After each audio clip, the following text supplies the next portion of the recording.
because the Japanese and the world sees a lot of photographs of beautiful temples, people aren't aware that the city of Kyoto has been drastically altered in the last few decades, and the worst of the damage has been in the last 5 or 6 years.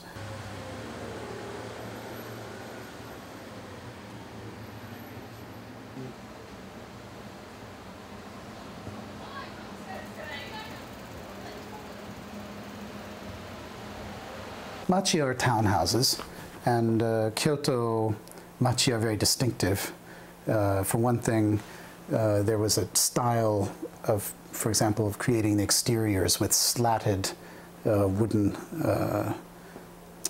doors and windows. And it was actually very clever because it allowed from inside you can look out, but from outside you can't look in. And it also allowed the air through.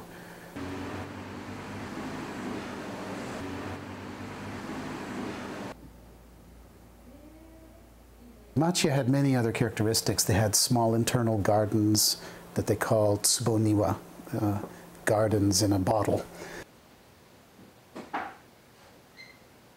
It allowed people, even while living in the middle of the city, to have a certain kind of privacy and yet enjoy nature.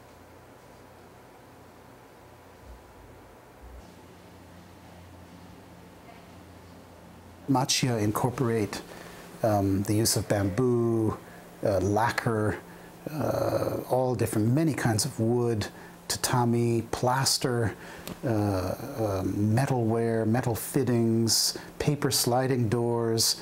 It's almost endless. It's a kind of a study in the use of materials.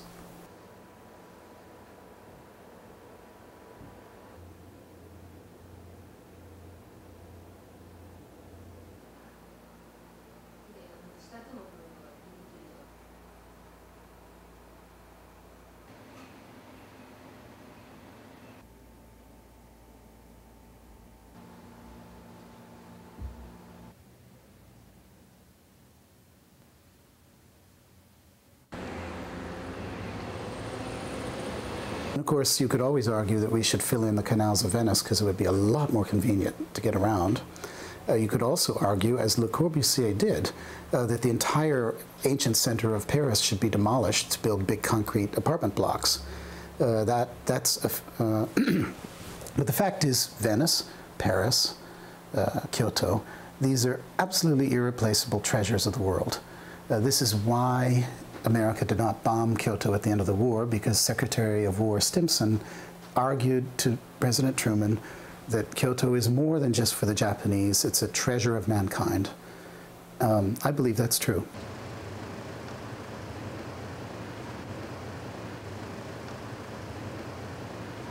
There is always a question about how, while you're protecting historic city centers, how you can also build outlying satellite towns with the big apartment buildings that will house growing populations. And that's a matter of zoning, and that's something that Kyoto did not do. So it's always a matter of balance, zoning, figure out what's really important to be saved and what you could also develop and in which ways. None of these questions were ever asked in the helter-skelter development that we've seen here.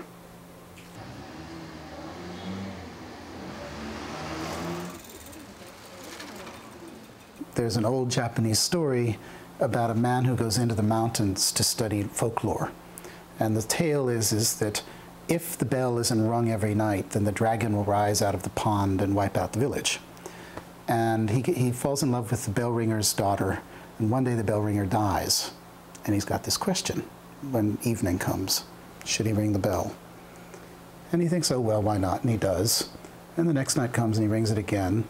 And after a year or so goes by, he suddenly realizes that he's become the bell ringer, and he can't stop. And so here I am, and I can't stop.